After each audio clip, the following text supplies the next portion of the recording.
Hello, Kamlesh Ahuja sir की chemistry की class. आज हम मोलिकुलर ऑर्बिटल थ्योरी एमओटी पढ़ेंगे। ये हंट्स और मुलिकन्स ने दी थी। इसके अकॉर्डिंग जब दो एटॉमिक ऑर्बिटल आपस में ओवरलैप करते हैं तो वो एक मोलिकुलर ऑर्बिटल का फॉर्मेशन करते हैं, और मोलिकुलर ऑर्बिटल फॉर्म होने के बाद एटॉमिक ऑर्बिटल की जो आइडेंटिटी है, इंडिविजुअलिटी है, वो वेनिश हो जाती है और नए ऑर्बिटल्स बन जाते हैं जिनको हम मोलिकुलर ऑर्बिटल कहते हैं। इसमें जैसे सपोज करो ये एटॉमिक ऑर्बिटल है और ये इसका न्यूक्लियस है, ये दूसरा एटॉमिक ऑर्बिटल है और ये उसका न्यूक्लियस है। ये दोनों AO मींस एटॉमिक ऑर्बिटल्स। अब ये दोनों एटॉमिक ऑर्बिटल जैसे आपस में ओवरलैप करेंगे तो ये ओवरलैप करने के बाद एक नया ऑर्बिटल बना देंगे। This orbital is called molecular orbital. हम इसको ज्यादा डिटेल में, इसी का ये एक पार्ट 2 भी है मोलिकुलर ऑर्बिटल थ्योरी का, linear combination of atomic orbitals. उसके अंदर और ज्यादा डिटेल में आएगा ये। तो ये बन जाएगा एमओ मतलब मोलिकुलर ऑर्बिटल। एमओ मतलब मोलिकुलर ऑर्बिटल। और जब दो एटॉमिक ऑर्बिटल आपस में ओवरलैप कर रहे हैं तो मोलिकुलर ऑर्बिटल बन रहा है। तो जब एटॉमिक ऑर्बिटल है तो उनकी आइडेंटिटी है, और जब एटॉमिक ऑर्बिटल ओवरलैप कर गए तो एटॉमिक ऑर्बिटल की तो आइडेंटिटी खत्म, इंडिविजुअलिटी खत्म, और नए तरह के ऑर्बिटल बन गए जिनको हम क्या बोलते हैं, मोलिकुलर ऑर्बिटल्स। अब ये मोलिकुलर ऑर्बिटल्स जनरली, जैसे एटॉमिक ऑर्बिटल तो क्या होते हैं, मोनोसेंट्रिक ही होते हैं, यानी इनमें एक ही न्यूक्लियस होता है। और मोलिकुलर ऑर्बिटल पॉलीसेंट्रिक होते हैं। मोलिकुलर ऑर्बिटल क्या होते हैं, पॉलीसेंट्रिक होते हैं। जैसे दो एटॉमिक ऑर्बिटल जब कंबाइन कर रहे हैं तो दो एटॉमिक ऑर्बिटल ओवरलैप कर रहे हैं तो ये मोनोसेंट्रिक है। लेकिन दो एटॉमिक ऑर्बिटल ओवरलैप करके जब एक मॉलिक्यूलर ऑर्बिटल बनाएंगे तो इसमें दो सेंटर हो जाएंगे, ये डाइसेंट्रिक हो जाएगा। इसी तरह से जब तीन एटॉमिक ऑर्बिटल ओवरलैप करके एमओ बनाएंगे तो वो ट्राइसेंट्रिक हो जाएगा। 4 एटॉमिक ऑर्बिटल आपस में ओवरलैप करके और अगर मोलिकुलर ऑर्बिटल बनाते हैं तो वो टेट्रासेंट्रिक होगा। टेट्रासेंट्रिक मतलब 4 न्यूक्लियस होंगे। जैसे इसमें 2 न्यूक्लियस है तो ये डाइसेंट्रिक है। तो आपसे पहला डिफरेंस यही क्लियर हो गया कि atomic orbitals are always monocentric and while molecular orbitals are polycentric. अब जो मोलिकुलर ऑर्बिटल थ्योरी है, molecular orbital theory wave mechanics पर बेस्ड है। वेव मैकेनिक्स पर बेस्ड है, यानी एटॉमिक स्ट्रक्चर के अंदर जो हमने वेव मॉडल ऑफ एटम पढ़ा था, डी ब्रोगली, श्रोडिंगर, इन्होंने वेव मैकेनिकल मॉडल दिया था। उसके अकॉर्डिंग न्यूक्लियस के चारों तरफ इलेक्ट्रॉन वेव मोशन करता है। यहाँ डी ब्रोगली की बात करूं, वेव मैकेनिक्स के अकॉर्डिंग तो इलेक्ट्रॉन को वेव अज्यूम किया हुआ है। जो श्रोडिंगर ने कंसेप्ट दिया था, ये बात अलग है कि 11th क्लास के अंदर हमारे सिलेबस में श्रोडिंगर ज्यादा डिटेल में नहीं है, तो हमने ज्यादा डिटेल में नहीं पढ़ा था उसको। डी ब्रोगली कंसेप्ट पढ़ाई था। डी ब्रोगली के अकॉर्डिंग इलेक्ट्रॉन ड्यूअल नेचर रखता है, तो न्यूक्लियस के चारों तरफ इलेक्ट्रॉन वेव बनाता है। तो जब न्यूक्लियस के चारों तरफ इलेक्ट्रॉन वेव बनाता है, तो मैं इसको एक बार वापस रीड्रॉ कर रहा हूँ। तो ये न्यूक्लियस के चारों तरफ इलेक्ट्रॉन वेव मोशन करता है, और जब वो न्यूक्लियस के चारों तरफ इलेक्ट्रॉन वेव मोशन करता है तो इलेक्ट्रॉन्स के, जब दो एटॉमिक ऑर्बिटल आपस में ओवरलैप करते हैं तो उस समय इन दोनों एटॉमिक ऑर्बिटल्स के जो वेव फंक्शन है, वेव फंक्शन को मैं एक बार रिवाइज कराता हूं अभी आपको। तो वेव फंक्शन का मतलब होता है amplitude of electrons. Amplitude of electrons, तो ये दोनों की वेव्स एक दूसरे को ओवरलैप करती है। दोनों के वेव फंक्शन एक दूसरे को ओवरलैप करते हैं, और दोनों के जब वेव फंक्शन एक दूसरे को ओवरलैप करेंगे तो एटॉमिक ऑर्बिटल जब मोलिकुलर ऑर्बिटल में कन्वर्ट होगा तो मोलिकुलर ऑर्बिटल में न्यू टाइप के मोलिकुलर वेव फंक्शन बन जाएंगे। ये न्यू टाइप के वेव फंक्शन बन गए, ठीक है। अब डी ब्रोगली कंसेप्ट या श्रोडिंगर में जो वेव कंसेप्ट डिस्कस किया था हमने, वो ये था कि इलेक्ट्रॉन का मास बहुत ज्यादा है तो वो न्यूक्लियस के चारों तरफ वेव मोशन करता है, और जब वो इलेक्ट्रॉन के चारों तरफ वेव मोशन करेगा तो वेव इस तरह से होती है। एक तरह से वो वाइब्रेशन है, ये अब ये वेव है, तो इसमें क्या है, ये जो एम्पलीट्यूड है इसका, थोड़ा इसको और बड़ा बना देता हूं, ये ध्यान दो। तो ये न्यूक्लियस के चारों तरफ इस तरह से वेव्स बनती है, और हम ये जो मैक्सिमम डिस्प्लेसमेंट होता है, ये तो हो गया क्रस्ट, ये हो गया ट्रफ, ये इलेक्ट्रॉन की वेव है, और ये जो मैक्सिमम डिस्प्लेसमेंट होता है from mean position, maximum displacement from mean position is called A. A is amplitude of electron wave. जो क्या है, ये एम्पलीट्यूड है किसका, इलेक्ट्रॉन वेव का। लेकिन केमिस्ट्री के अंदर हम ए साइन डिनोट नहीं करते हैं, हम ए की जगह यूज करते हैं साई। ए की जगह क्या यूज करते हैं बेटा, साई। तो यहाँ साई लेते हैं, तो ए की जगह क्या ले लिया अपन ने, साई। फिजिक्स में ए लेते हैं या साई लेते हैं। ये श्रोडिंगर ने सिंबल दिया था, इसको, इस सिंबल को हम साई बोलते हैं, जैसे पाई होता है वैसे ये साई है। तो एम्पलीट्यूड ऑफ इलेक्ट्रॉन वेव, और इस साई को हम वेव फंक्शन भी बोलते हैं। It is called wave function of electron, wave function of electron, और ये वेव फंक्शन हो गया साई। और फिर हम यहां पर इस साई के आगे प्लस और माइनस साइन भी लगाते हैं। प्लस साइन का मतलब होता है क्रस्ट, और माइनस का मतलब होता है ट्रफ। तो जैसे ये प्लस साई मतलब ऊपर की तरफ जा रहा है, और ये नीचे की तरफ जा रहा है, यानी प्लस साई का मतलब क्रस्ट वाला एम्पलीट्यूड, और माइनस साई का मतलब ट्रफ वाला एम्पलीट्यूड। तो साई क्या है, amplitude of electron wave, it is the wave function of electron. और आप ये देखो, ये माइनस साई,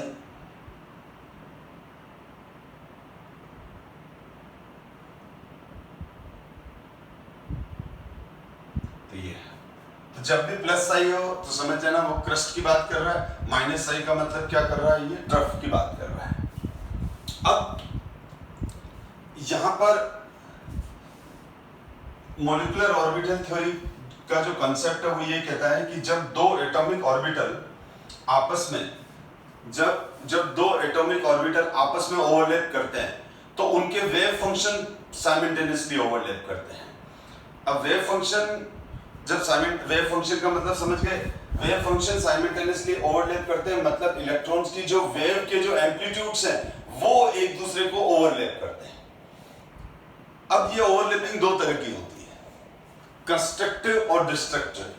कंस्ट्रक्टिव ओवरलैपिंग को हम एडिशन ओवरलैपिंग बोलते हैं, और डिस्ट्रक्टिव ओवरलैपिंग को हम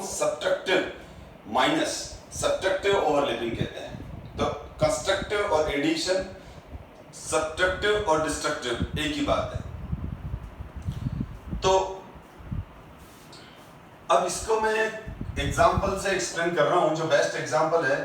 अगर आपने कभी आप अगर बीच पे गए हो, तो जो समंदर के किनारे पे अगर आप खड़ा होके और समंदर को देखो, बीच पे खड़े होके आप सी की वेव्स को देखो, ये तो ऑर्डिनरी आपके सिटी के अंदर जो कोई भी लेक है, डैम है, तो वहां पर भी ये ऑब्जर्व कर सकते हो। लेकिन ये ऑब्जर्वेशन, जो परफेक्ट ऑब्जर्वेशन एकदम नजर आता है, सिग्निफिकेंटली हमको जो दिखता है वो सी वाटर में दिखता है। आप जब बीच पे खड़े हो और आप बीच पे खड़े होके ध्यान से समंदर की तरफ देखो, उसके पानी को देखो, तो आप देखोगे बहुत सारी वेव्स ऐसे उड़ती और अपनी तरफ आ रही होती है।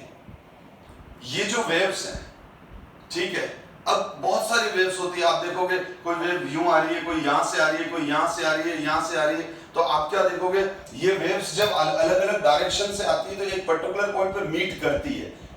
तो हम अगर केमिस्ट्री के अंदर बोलेंगे तो ये वेव्स है और अलग अलग डायरेक्शन से जब ये आ रही है, ये वेव्स है और जब ये अलग अलग डायरेक्शन से आ रही है, तो जो मीटिंग पॉइंट है हम बोलेंगे वहां पर दो डिफरेंट वेव्स का ओवरलैपिंग हुआ।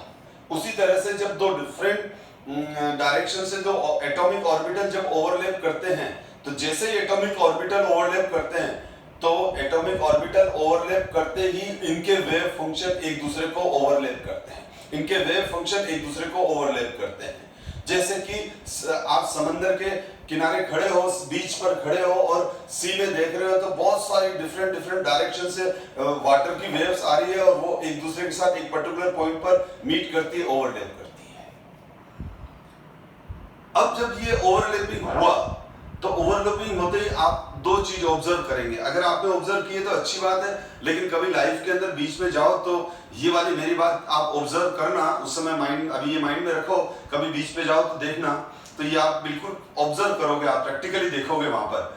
तो वहां पर क्या होता है कि जैसे दो डिफरेंट डायरेक्शन से वेव्स आई, अब जैसे दोनों दो डिफरेंट डायरेक्शन से ये अलग अलग वे आई और जैसे वो मीट कर रही है तो यहाँ तो वहां पर पानी शांत हो जाता है, यानी वहां एनर्जी एकदम कम हो जाती है और जो वाटर के अंदर जो एग्रेसिव मूवमेंट था वो खत्म हो जाता है, शांत हो जाता है। और दूसरा एकदम तेजी से ऊपर उठता है पानी, सुन जैसे बहुत जबरदस्त, बहुत बार इस हम एंजॉय करते हैं वहां खड़े होकर कि जैसे वो दो डिफरेंट वेव्स आई और दो डिफरेंट वेव्स जैसे एक पॉइंट पे मीट की तो वाटर ऐसे छलांग लगाता है ऊपर, बहुत ऊपर की तरफ जाता है। बेसिकली वो उसका उस वाटर वेव का एम्पलीट्यूड बना है, जो वाटर यूं उठ के ऊपर आ रहा है ना वो क्रस्ट है, और इसी तरह से वाटर नीचे ऐसे ट्रफ भी बनाता है, तो वाटर क्रस्ट और ट्रफ बनाता हुआ आता है। और जब दो सी वेव्स जब दो वाटर वेव्स मीट करती है तो दो चीजें हो सकती है, सेम फेस में ओवरलैपिंग होगी या ऑपोजिट फेस में ओवरलैपिंग होगी। सेम फेस में जब ओवरलैपिंग होगी तो हम बोलेंगे एडिशन हुआ, कंस्ट्रक्शन हुआ, कंस्ट्रक्टिव ओवरलैपिंग हुई, और उस समय दोनों के एम्पलीट्यूड एक दूसरे को ऐड करते हैं और जंप मारते हैं, यानी उस पॉइंट पर एनर्जी बहुत तेजी से बढ़ती है क्योंकि एनर्जी एक ही डायरेक्शन में ऐड हुई है। दूसरा कंसेप्ट यह है कि जब दो वाटर वेव्स सी के अंदर एक पॉइंट पर आकर ओवरलैप करती है तो वो डिस्ट्रक्टिव मैनर में करती है, यानी ऑपोजिट फेस में करती है। एक वेव तो उसको वाटर को नीचे वाले डाउनवर्ड बॉटम की तरफ फोर्स करती है और एक ऊपर की तरफ करती है, तो ये दोनों ऑपोजिट डायरेक्शन में जाने की वजह से दोनों एक दूसरे की एनर्जी को कैंसिल करती है, तो वो वाटर बहुत छोटी वेव बनाता है, वाटर साइलेंट हो जाता है, मूवमेंट कम हो जाता है।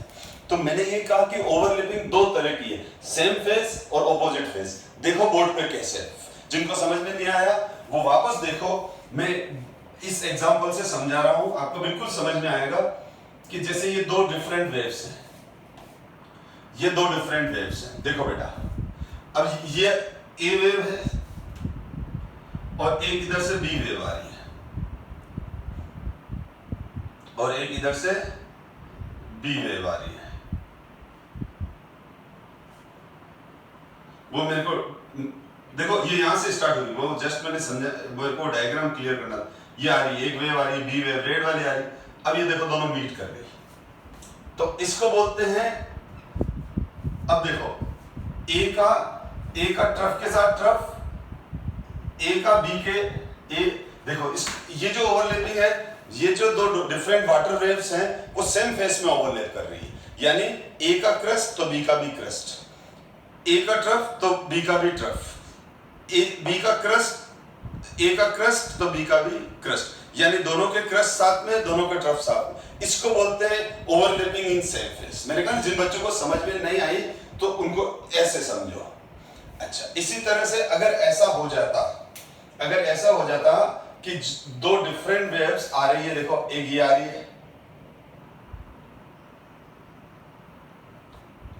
और दूसरी वेव ये आ रही है,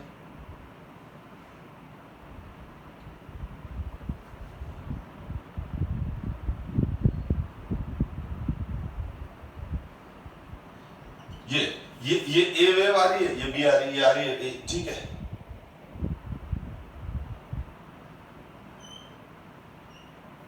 तो इसको बोलते हैं ऑपोजिट फेस, इसको बोलते हैं ओवरलैपिंग इन सेम फेस। ये सेम फेस वाली ओवरलैपिंग है, यानी क्रस्ट के साथ क्रस्ट और ट्रफ के साथ ट्रफ, तब हम बोलेंगे इसको सेम फेस वाली। यानी ब्लैक वाला वाटर वेव और रेड वाला वाटर वेव है तो दोनों एक ही है, मैंने डिस्टिंग्विश करने के लिए ऐसा किया है। रेड वाला वाटर वेव का क्रस्ट और ब्लैक वाली वाटर वेव का क्रस्ट एक ही डायरेक्शन में फोर्स कर रहे हैं, ठीक है। तो ये हुआ सेम फेस। और इसमें आप देखो ये हुआ ऑपोजिट फेस।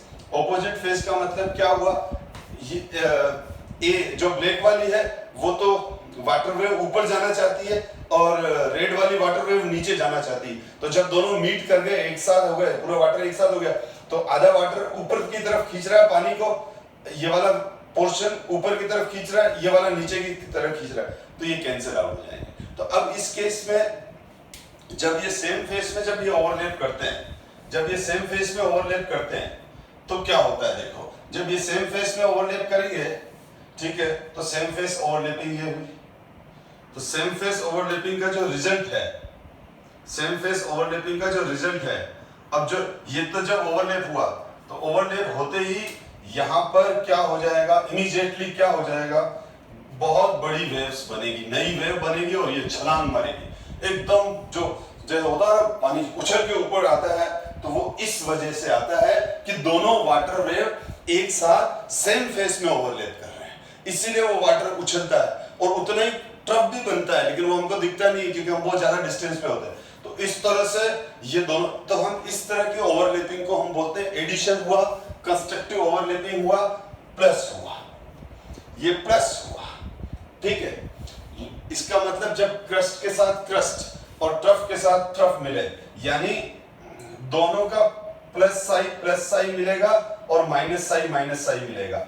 यानी ये देखो इसमें क्या हुआ, इसको क्या बोलते हैं अपन, अभी बताया मैंने प्लस साई, ये प्लस साई, और ट्रफ वाले को क्या बोलेंगे, माइनस, ठीक है। तो यानी क्रस्ट से क्रस्ट मिल रहा है, ट्रफ से ट्रफ मिल रहा है, प्लस ए के साथ प्लस बी मिल रहा है, माइनस ए के साथ माइनस बी मिल रहा है। यानी ए का क्रस्ट बी के क्रस्ट के साथ ओवरलैप कर रहा है, ए का क्रस्ट बी के क्रस्ट के साथ ओवरलैप कर रहा है, और माइनस साई है, माइनस साई बी का मतलब क्या हुआ, ए का ट्रफ बी के ट्रफ के साथ ओवरलैप कर रहा है। प्लस और माइनस का न्यूमेरिकल सिग्निफिकेंस नहीं है।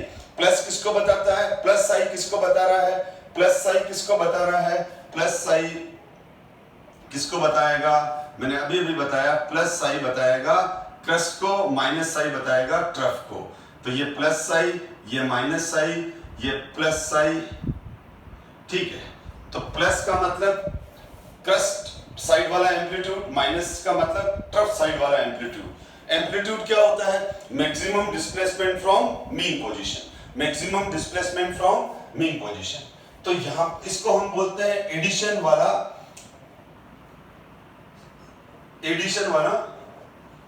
Overlapping, same phase overlapping.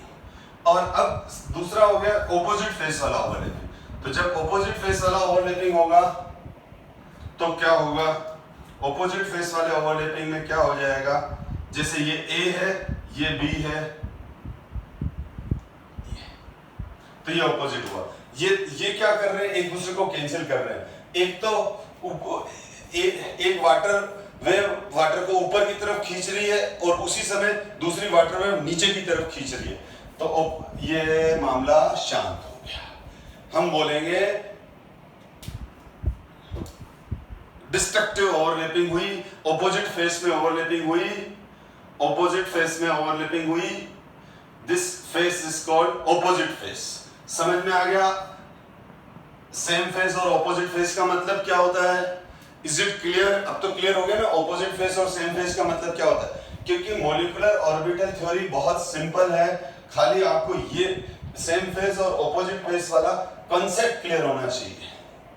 अब ये बोल रहा है कि इसी तरह से जब दो एटॉमिक ऑर्बिटल ए और बी के जो दो एटॉमिक ऑर्बिटल है वो जब आपस में ओवरलैप करते हैं, एटॉमिक ऑर्बिटल ए और एटॉमिक ऑर्बिटल बी आपस में जब ओवरलैप करते हैं तो उनके वेव फंक्शन भी आपस में ओवरलैप करते हैं।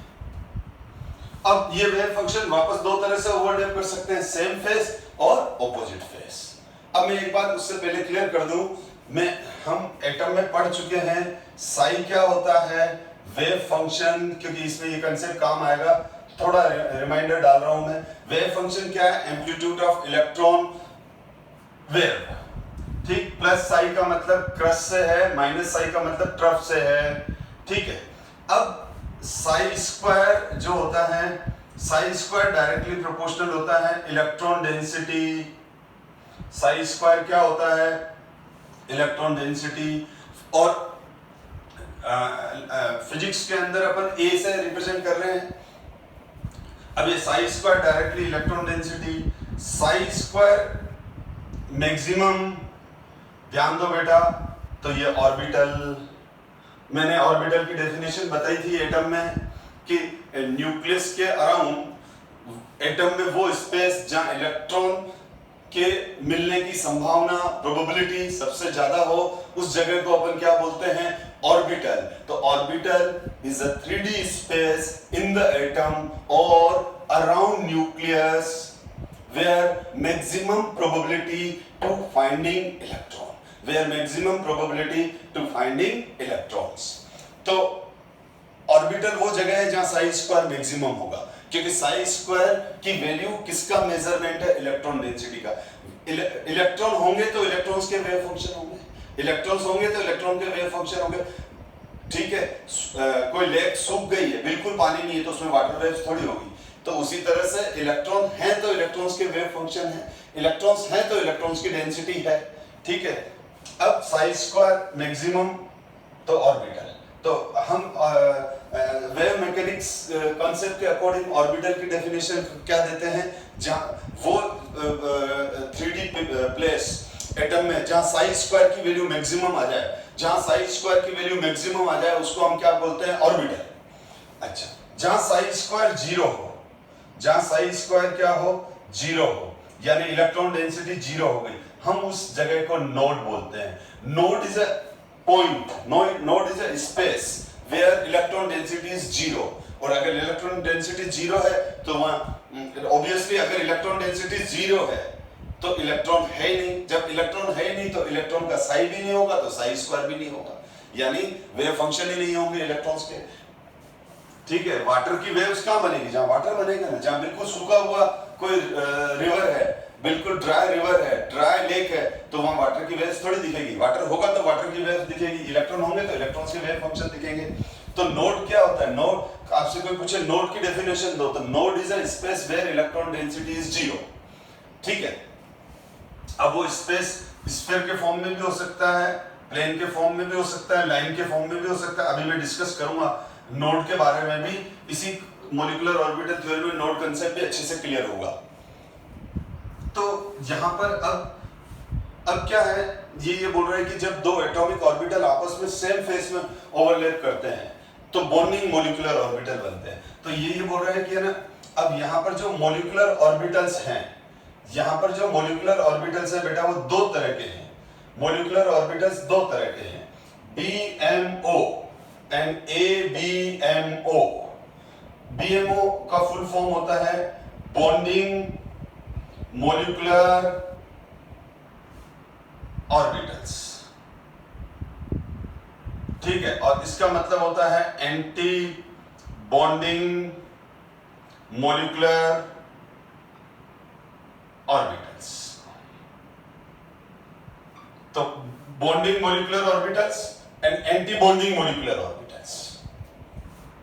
तो बॉन्डिंग मॉलिक्यूलर ऑर्बिटल्स में क्या होता है? बॉन्डिंग मॉलिक्यूलर, तो पहले हम दो मॉलिक्यूलर ऑर्बिटल दो तरह के हैं, bonding molecular orbitals and anti bonding molecular orbitals. तो पहले हम एक एक करके डिस्कस करेंगे। तो पहले मैं डिस्कस कर रहा हूं बॉन्डिंग मॉलिक्यूलर ऑर्बिटल्स, BMO।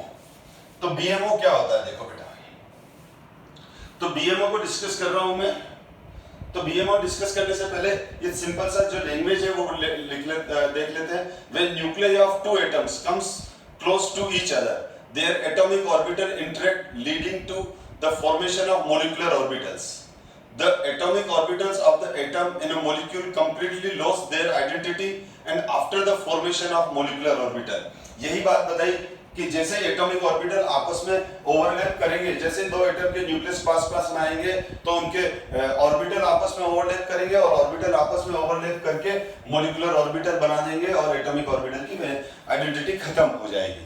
अब हम डिस्कस करते हैं। अब ये मैंने बताया कि आपके पास, हमारे पास दो तरह के मॉलिक्यूलर ऑर्बिटल बनते हैं। पहला है bonding molecular orbitals, bonding molecular orbitals. ये थ्योरी एटलीस्ट 2 आवर लगते हैं इसको अच्छे से एक्सप्लेन करने में, या आपको अंडरस्टैंड तभी कर पाओगे जब आप ये 2 क्लास कंप्लीटली पेशेंस के साथ देखोगे। क्योंकि क्या होता है, पढ़ते वक्त बहुत बार छोटे मोटे डाउट आते हैं, मैं आपको बार बार बोलता हूँ, उनको इग्नोर करते चलो, ऑटोमेटिकली आगे से आगे जो आपके माइंड में डाउट और क्वेरीज आ रही है वो ऑटोमेटिकली आगे क्लियर हो जाएगी, ठीक है ना।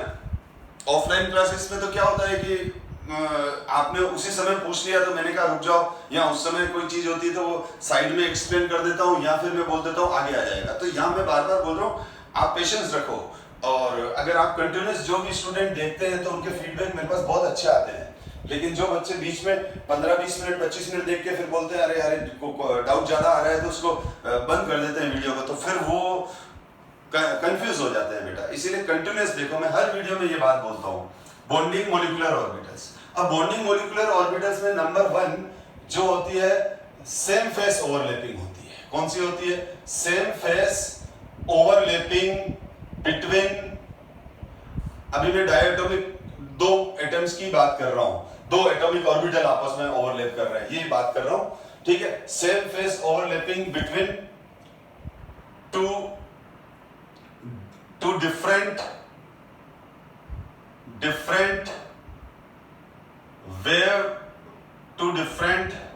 wave function of two different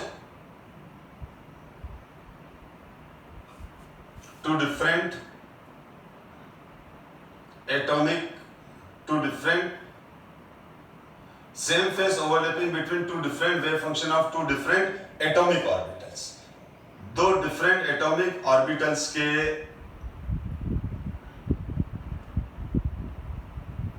ठीक है, जब वो सेम फेस में ओवरलैप करते हैं तब हम ये लिखते हैं। तो कब बनता है?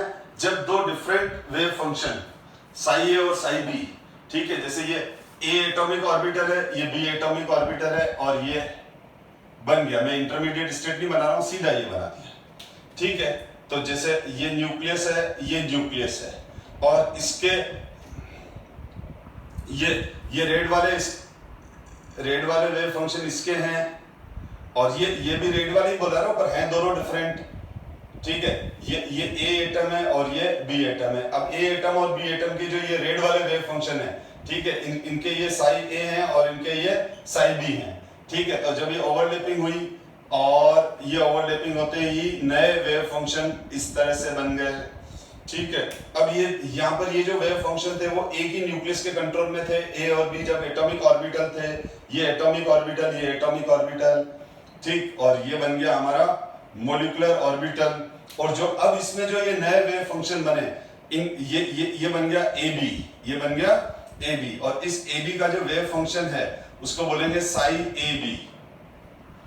तो ध्यान से देखो बेटा, ये इसके वेव फंक्शन को हम साई ए बोल रहे हैं, इसके वेव फंक्शन को साई बी बोल रहे हैं, इसके वेव फंक्शन को साई ए बी बोल रहे हैं।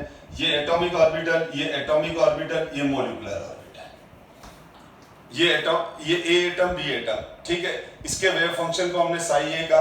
अब अगर ये दोनों साई ए और साई बी, ये दोनों साई ए और साई बी दोनों सेम फेस में ओवरलैप कर रहे हैं, ध्यान दो क्या है, सेम फेस में अगर ये ओवरलैप कर रहे हैं तो क्या होगा? तो देखो, जब ये सेम फेस में ओवरलैप करते हैं तो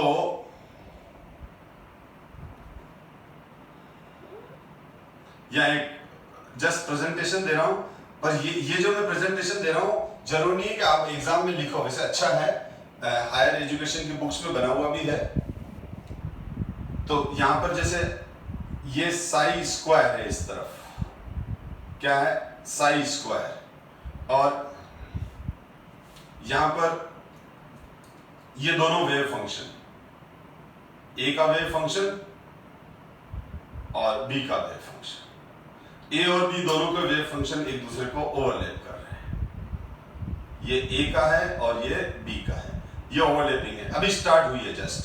ये ए एटम था, ये बी एटम है, ये इसका साई ए है और ये साई बी है, और दोनों में क्या कह रहा हूं, दोनों बेटा ये दोनों सेम फेस में ओवरलैप कर रहे हैं। किस में कर रहे हैं? सेम फेस में ओवरलैप कर रहे हैं। दोनों के दोनों सेम फेस में ओवरलैप कर रहे हैं, यानी ये वाली बात है, ठीक है ना। तो यहां पर ये क्या हो रहा है, Sai A plus psi B हो रहा है, ठीक है, यानी दोनों सेम फेस में लिखा है तो दोनों को ऐड कर रहे हैं, इसलिए दोनों के बीच में प्लस लगाया मैंने। अब जब दोनों ये एक दूसरे को ओवरलैप कर रहे हैं तो समझो बेटा, ये यूं ये भी इसका भी क्रस्ट, इसका भी क्रस्ट, ए और बी, ये दोनों जैसे मेरे दोनों हाथ एक दूसरे के ऊपर कैसे ओवरलैप कर रहे हैं, जैसे समझने, तो ये मिलते ही नेट रिजल्ट बढ़ जाएगा। ये दोनों जुड़े, ये दोनों सेम फेस में ओवरलैप करके ये रिजल्ट दिया इन्होंने, ठीक है। तो अब ध्यान दो बेटा, अब क्या होगा जब ये दोनों सेम फेस में ओवरलैप करेंगे तो नेट रिजल्ट रेस कर जाता है और एक बड़ा वेव फंक्शन बन जाता है।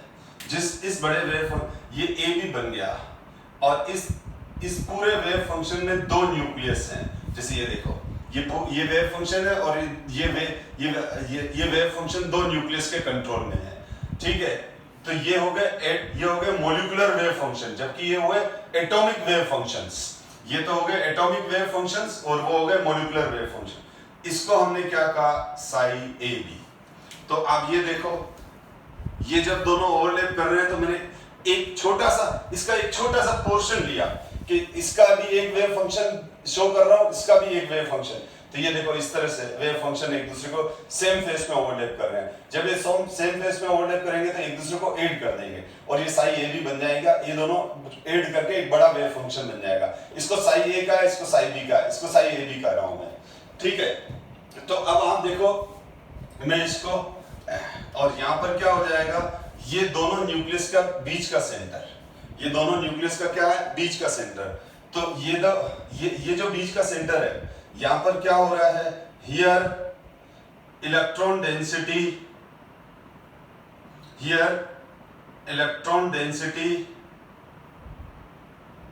Is maximum. क्या लिखा है मैंने, यहां पर इलेक्ट्रॉन डेंसिटी दो न्यूक्लियस के बीच में, अब यहां पर क्या हो गया, इलेक्ट्रॉन डेंसिटी मैक्सिमम हो गई। तो मैं क्या लिख रहा हूं, एक मिनट, थोड़ा सा स्पेस बना रहा हूं। हियर इलेक्ट्रॉन डेंसिटी मैक्सिमम, ठीक है। तो यहां पर इलेक्ट्रॉन डेंसिटी मैक्सिमम है इस ब्लैक डॉट पर,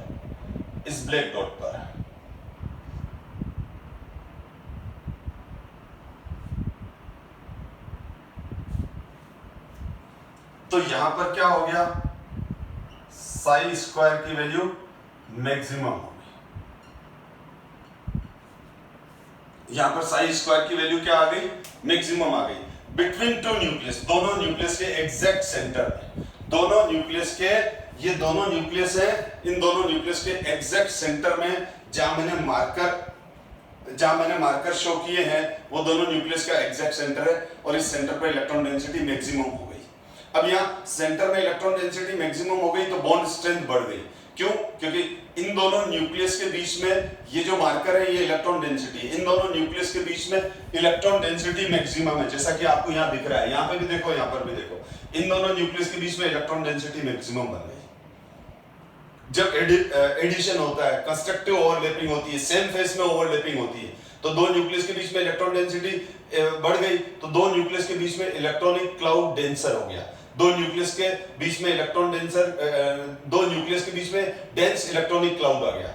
अब इस डेंस इलेक्ट्रॉनिक क्लाउड की वजह से क्या होगा, इस डेंस इलेक्ट्रॉनिक क्लाउड को ये न्यूक्लियस भी अपनी तरफ खींच रहा है और ये न्यूक्लियस भी इस इलेक्ट्रॉन क्लाउड को अपनी तरफ खींच रहा है, यानी ये दोनों न्यूक्लियस इन मार्कर्स को अपनी तरफ खींच रहे हैं। तो एक तरह से क्या हो गया, ये दोनों एटम एक दूसरे से बॉन्डेड हो गए। क्यों? क्योंकि ये इससे अट्रैक्ट हो रहा है, ये इससे अट्रैक्ट हो रहा है, ठीक है। यानी ये दोनों बॉन्डेड, ये दोनों न्यूक्लियस अब साथ साथ क्यों है, ये दोनों न्यूक्लियस एक दूसरे को रिपेल नहीं कर रहे हैं। बट रिपेल तो तब करेंगे, देखो, अगर ये दोनों न्यूक्लियस ऐसे होते हैं और बीच में इलेक्ट्रॉन डेंसिटी नहीं होती, तो दोनों के न्यूक्लियस एक दूसरे को रिपेल करते, तो ये वापस स्प्लिट हो जाते हैं, अलग अलग हो जाते हैं। लेकिन दोनों न्यूक्लियस के बीच में इलेक्ट्रॉन डेंसिटी की दीवार आ जाती है, स्क्रीन आ जाती है, वॉल आ जाती है, दो न्यूक्लियस के बीच में इलेक्ट्रॉन डेंसिटी की। अब इस इलेक्ट्रॉन डेंसिटी की वॉल को ये भी खींच रहा है, ये भी खींच रहा है, तो ये न्यूक्लियस और इस इलेक्ट्रॉन डेंसिटी के बीच में फोर्स ऑफ अट्रैक्शन ये न्यूक्लियस और इस इलेक्ट्रॉन डेंसिटी के बीच में फोर्स ऑफ अट्रैक्शन, और दोनों न्यूक्लियस के बीच में इलेक्ट्रॉन डेंसिटी आ जाने की वजह से दोनों न्यूक्लियस का म्यूचुअल रिपल्शन खत्म, तो ये एक स्टेबल स्टेट बन जाती है, लोअर एनर्जी वाली स्टेट बन जाती है। और इस तरह जो ये इस तरह से ये जो पूरा ऑर्बिटल बना, इस ऑर्बिटल को हम क्या बोलते हैं? इस ऑर्बिटल को बोलते हैं बॉन्डिंग मॉलिक्यूलर ऑर्बिटल। इसको क्या बोलते हैं? Bonding molecular orbital. Electrons revolve कर रहे हैं और दो न्यूक्लियस के बीच में इलेक्ट्रॉन डेंसिटी की दीवार बना दी, और उस वजह से क्या हो जाएगा? दोनों न्यूक्लियस एक दूसरे को फोर्स ऑफ, दोनों न्यूक्लियस के बीच में रिपल्शन नहीं होगा, और दोनों न्यूक्लियस इस इलेक्ट्रॉन डेंसिटी को अपनी तरफ खींच रहे हैं, एक अट्रैक्शन फोर्स क्रिएट हो जाएगा। मैंने कहा ये न्यूक्लियस और ये electron density force of attraction, ये न्यूक्लियस और ये electron density force of attraction, और दोनों न्यूक्लियस के बीच में इलेक्ट्रॉन डेंसिटी आने की वजह से दोनों न्यूक्लियस का रिपल्शन या तो मिनिमाइज हो जाएगा या खत्म हो जाएगा। तो ये अट्रैक्शन वाली स्टेट हो गई, और जितना ज्यादा अट्रैक्शन होगा एनर्जी उतनी कम होगी। तो बॉन्डिंग मॉलिक्यूलर ऑर्बिटल की एनर्जी कम हो गई, क्योंकि रिपल्शन गायब हो गया, अट्रैक्शन आ गया। दोनों एक दूसरे के साथ अब इस तरह से एग्जिस्ट कर पाएंगे, तो स्टेबल स्टेट आ गई। ठीक है, तो ये सेम फेस में बॉन्डिंग मॉलिक्यूलर ऑर्बिटल बनता है। अब हम इसको मैथमेटिकली कैसे समझते हैं? तो यहां देखो साई ए बी क्या हुआ? Sai A plus psi B, Sai A plus psi B. अब यहां पर क्या हुआ? अगर मैं दोनों तरफ से स्क्वायर कर दूं, दोनों तरफ से क्या कर दूं? स्क्वायर कर दूं Sai A plus psi B का होल स्क्वायर। तो मैं जब इसको स्प्लिट करूंगा, सोल्व करूंगा, तो आ जाएगा साई ए का स्क्वायर प्लस साई बी का square plus 2 psi A psi B. तो यहां पर क्या हो गया? यहां पर ये हो गया कि साई ए बी का स्क्वायर इक्वल टू साई, तो यहां पर देखो दो न्यूक्लियस के बीच में इलेक्ट्रॉन डेंसिटी इंक्रीज हो गई। यहां पर क्या हो गया? दो न्यूक्लियस के बीच में इलेक्ट्रॉन डेंसिटी इंक्रीज हो गई, और कितनी इंक्रीज हो गई? 2 साई ए साई बी। तो हम क्या बोलेंगे? बॉन्डिंग मॉलिक्यूलर ऑर्बिटल में, बॉन्डिंग मॉलिक्यूलर ऑर्बिटल्स में क्या होता है? बॉन्डिंग मॉलिक्यूलर ऑर्बिटल के अंदर 2 psi A psi B, 2 psi A psi B electron density increase हो जाती है। 2 साई ए साई बी, ठीक है। तो आपसे कोई पूछे कि इन दोनों न्यूक्लियस के बीच में जो ये इलेक्ट्रॉन डेंसिटी इंक्रीज हुई, तो इलेक्ट्रॉन डेंसिटी मैक्सिमम, और here electron density increase by, here electron density increase by कितना? 2 psi A psi B. Exact value पूछे तो भी ये लिख सकते हैं, 2 साई ए साई बी। तो दोनों न्यूक्लियस के बीच में total electron density 2 psi A psi be increase हो गई। तो ये बॉन्डिंग मॉलिक्यूलर ऑर्बिटल है। तो क्लियर रखो, जब बॉन्डिंग मॉलिक्यूलर ऑर्बिटल तभी बनेगा जब सेम फेस में ओवरलैपिंग होगी। सेम फेस में ओवरलैपिंग होगी तो मतलब इलेक्ट्रॉन्स के क्रस्ट, इलेक्ट्रॉन के जो वेव फंक्शन है, प्लस के साथ प्लस और माइनस के साथ माइनस, यानी प्लस के साथ प्लस, इसका मतलब प्लस के साथ प्लस का मतलब ये प्लस के साथ प्लस, और बुक में क्या लिखा रहता है? प्लस के साथ प्लस और ये बड़ा प्लस। समझो, ये प्लस और ये बड़ा प्लस। एनसीईआरटी बुक में क्या लिखा हुआ है? प्लस प्लस बड़ा प्लस। इसका मतलब ये हुआ, ये इसका क्रस्ट और इसका क्रस्ट आपस में ओवरलैप कर रहे हैं, लेकिन जब इसका क्रस्ट आपस में ओवरलैप कर रहे हैं तो उसी समय इसका ट्रफ और इसका ट्रफ भी ओवरलैप करते हैं। यानी इस ओवरलैपिंग में, सेम फेस ओवरलैपिंग में बात फिर समझना बेटा, फिर समझना। ये तो खाली एक शॉर्ट प्रेजेंटेशन दिया है, इसको ज्यादा कंफ्यूज मत करो, कंसेप्ट क्लियर है मैंने जो बता रखा है। देखो यहां पर क्या है? प्लस के साथ प्लस, ये क्रस्ट, ये यूं करूंगा तो ये ट्रफ है, ये ट्रफ है, ये क्रस्ट है। तो देखो इसमें क्या हुआ? क्रस्ट के साथ क्रस्ट, प्लस के साथ प्लस ओवरलैप करके ये बन गया। और इसी तरह से ये ट्रफ है, ये ट्रफ है। अब जब क्रस्ट के साथ क्रस्ट, प्लस के साथ प्लस ओवरलैप कर रहा है तो ये बन रहा है। उसी तरह, लेकिन जिस समय क्रस्ट के साथ क्रस्ट ओवरलैप कर रहा है उसी समय ऑन सेम टाइम ट्रफ से ट्रफ ओवरलैप कर रहा है, एक साथ है, ये तो साइमल्टेनियसली प्रोसेस है। तो जब क्रस्ट से क्रस्ट ओवरलैप कर रहा था, जब क्रस्ट से क्रस्ट ओवरलैप कर रहा था, प्लस से प्लस ओवरलैप कर रहा था, तो ये बन रहा था। तो उसी समय क्या हो रहा था, नीचे माइनस से माइनस ओवरलैप कर रहा था, ट्रफ से ट्रफ ओवरलैप कर रहा था, और ये बन रहा था। आई मेरी बात समझ में? तो ये टोटल एडिशन हुआ, ये भी एडिशन हुआ, ये क्रस्ट से क्रस्ट एडिशन हुआ, और ये ट्रफ से ट्रफ एडिशन हुआ। ठीक है, तो यूं नहीं है कि है ना ट्रफ ट्रफ आपस में मिल रहे हैं तो वो सब्ट्रैक्शन है, नहीं। सब्ट्रैक्शन तो तब बोलेंगे जब क्रस्ट के साथ एक ट्रफ हो। माइनस कब बोलेंगे, सब्ट्रैक्शन कब बोलेंगे, सब्ट्रैक्शन तब बोलेंगे बेटा जब क्रस्ट के साथ ट्रफ और ट्रफ के साथ क्रस्ट ओवरलैप कर रहा हो। जब क्रस्ट के साथ क्रस्ट और नीचे ट्रफ के साथ ट्रफ ओवरलैप कर रहा है तो ये एडिशन है। ठीक है, अब ध्यान दो, अब अगर मैं एंटी बॉन्डिंग मॉलिक्यूलर ऑर्बिटल की बात करूं तो बिल्कुल उसका रिवर्स हो जाएगा। अगर आपको बॉन्डिंग समझ में आ गया तो एंटी बॉन्डिंग में कोई प्रॉब्लम नहीं आने वाली है, क्योंकि यहां पर क्या हो जाएगा, सिंपली ये हमारा ऑपोजिट फेस में हो जाएगा। Opposite phase overlapping between two different wave function of two different atomic orbitals. यानी एक, अब यहां बीच माइनस लगा देते हैं, यानी एक का क्रस्ट तो दूसरे का ट्रफ ओवरलैप कर रहा है। अब इस केस में ये एक दूसरे को कैंसिल करेंगे, ऐसा कुछ नहीं होगा। यहां दोनों एटॉमिक ऑर्बिटल ओवरलैप नहीं कर पाएंगे, यहां एक दूसरे को रिपल्शन देंगे। ये क्या देंगे, ये एक दूसरे को रिपल्शन देंगे। यहां पर ये प्लस के साथ प्लस और प्लस, और ये दोनों न्यूक्लियस के बीच में इलेक्ट्रॉन डेंसिटी जीरो होने वाली है। यहां पर वेव फंक्शन ने एक दूसरे को खत्म कर दिया।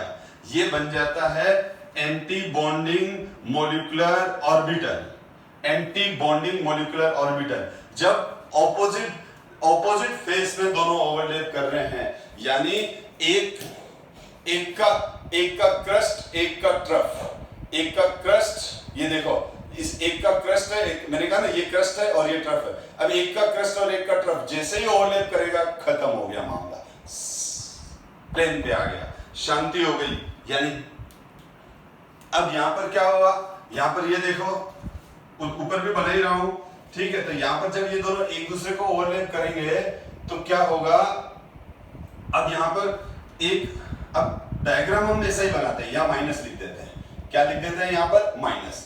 तो ये तो क्रस्ट है, ये ट्रफ है, ठीक है। लेकिन इसको है ना, अब आप बोलोगे सर इसको यूं नीचे लिखो ना, वो नीचे नहीं लिखते हैं, प्रेजेंटेशन ऐसा ही देते हैं। अब जो बुक्स में ले रखा है वही लेंगे।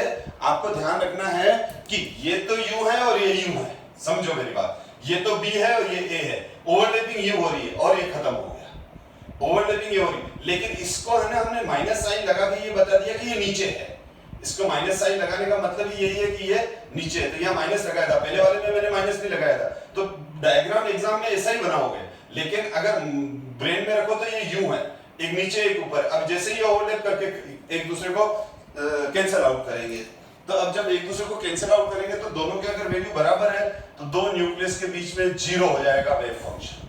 हियर इलेक्ट्रॉन डेंसिटी जीरो, तो यहाँ इलेक्ट्रॉन डेंसिटी क्या हो जाएगी, जीरो, और साई स्क्वायर की value zero, electron density decrease by 2 psi A psi B.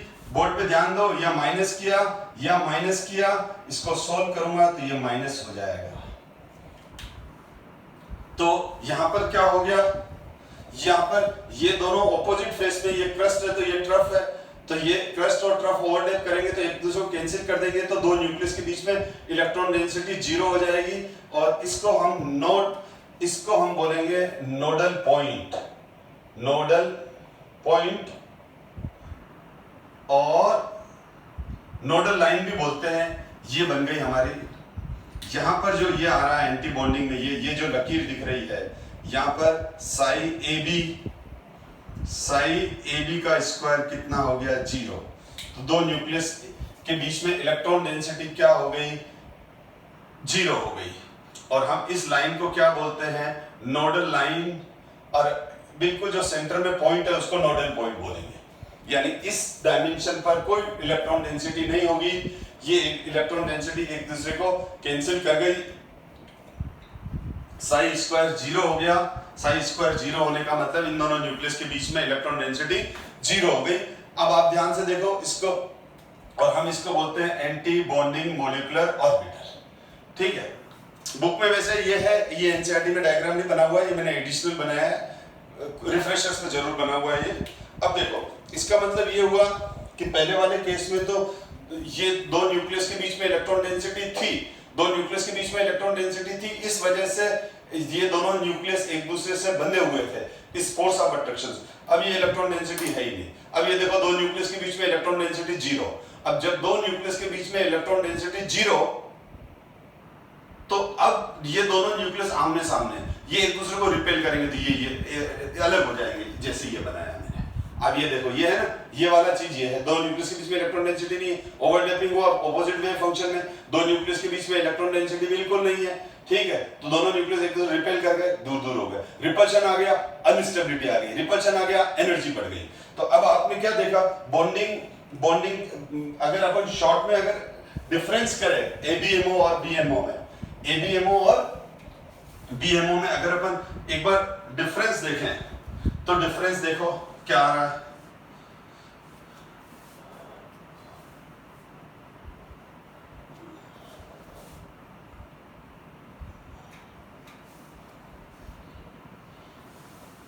ध्यान दो, तो बीएमओ, एबीएमओ, एबीएमओ, तो ये देखो फर्स्ट लिखूंगा same phase overlapping, same phase overlapping, यहां पर आ जाएगा ऑपोजिट फेस ओवरलैपिंग, ओवरलैपिंग किसका, overlapping of two different wave function, ठीक है, ऑफ डिफरेंट एटॉमिक ऑर्बिटल। यहां हुआ same phase overlapping of two different wave function of atomic orbital. तो दूसरा सेम फेस ओवरलैपिंग हो गया, यहां ऑपोजिट हो गया। यहां पर क्या हो गया, ये लोअर एनर्जी हो गई, यहां पर क्या हो गया, ये दूसरा पॉइंट, ये क्या हो जाएगा लोअर एनर्जी, ये क्या हो जाएगा हायर एनर्जी, यहां पर क्या हो जाएगा attraction force,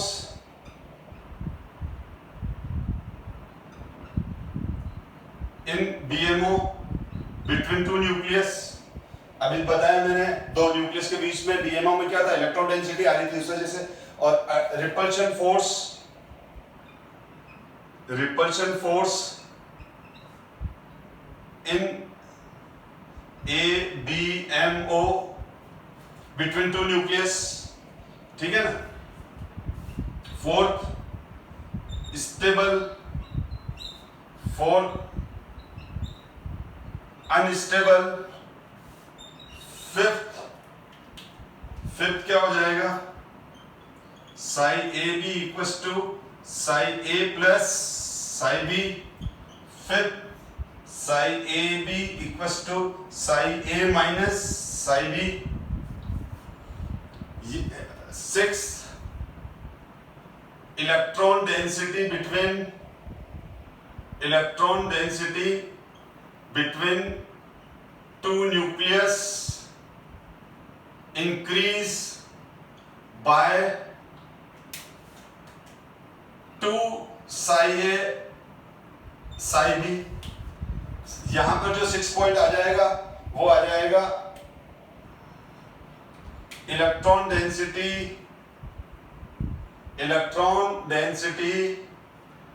between two nucleus, जो पढ़ा है वही लिखवा रहा हूं, two nucleus decrease by 2 psi A psi B। यहां पर दो न्यूक्लियस के बीच में जो देखा वो लिख रहा हूं बेटा, मैं कोई नई चीज नहीं लिख रहा हूं। या दो न्यूक्लियस के बीच में electron density 2 psi A psi B increase हुआ, या डिक्रीज हुआ, कैसे हुआ देख लो, अभी पीछे वापस रिमाइंड करके जिसको देखना है देख सकते हैं। ठीक है, ये किसमें इन्वॉल्व हो जाएगा, involve in bonding, involve in bonding, ठीक है, और वो does not involve in bonding. ऐसे ऑर्बिटल किसमें इन्वॉल्व नहीं होते हैं, does not involve in bonding. इस तरह से हम ये अगर एग्जाम में आ जाए कि right the difference between bonding molecular orbital and anti bonding molecular orbital, तो ये सब लिख सकते हैं। और वैसे मैंने आगे जो नेक्स्ट वीडियो है उसके अंदर मैंने टेबल बना के भी बॉन्डिंग और एंटी बॉन्डिंग को बहुत अच्छे से एक प्रेजेंटेशन दिया है, वो नेक्स्ट क्लास में मैं दूंगा, क्योंकि आज मेरा पर्पस था आपको बॉन्डिंग मॉलिक्यूलर ऑर्बिटल और anti bonding molecular orbital explain करना। तो होप कि आपको समझ में आ गया होगा, ठीक है, कि वेव फंक्शंस क्या हैं। अब मैं नेक्स्ट क्लास में मॉलिक्यूलर ऑर्बिटल डायग्राम सिखाऊंगा। मॉलिक्यूलर ऑर्बिटल डायग्राम और मॉलिक्यूलर ऑर्बिटल डायग्राम से बॉन्ड ऑर्डर कैसे फाइंड करते हैं और डिफरेंट आयन और मॉलिक्यूल्स की स्टेबिलिटी, मॉलिक्यूलर ऑर्बिटल थ्योरी किस तरह से एक्सप्लेन करता है, या मैग्नेटिक प्रॉपर्टीज, ये सारे पॉइंट हमारे नेक्स्ट क्लास के हैं। So thank you so much dear student.